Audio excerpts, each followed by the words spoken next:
世间人百百款，有才调的人无定着会四界去放送，颠倒是无才调的人讲话较红声，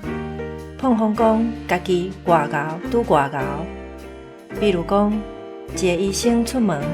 拢挂我是外科医生的空榜，毋过伊煞袂晓开刀。搁比如讲，平素都无得骑孔明车的人，甲人臭单讲伊去参加环岛骑车比赛，事实是伊根本都无报名比赛，干那翕几张相片，等互人看尔。有诶毋讲，无诶碰风，就是在口说迄款无本事，搁爱分过几个人，见笑啦。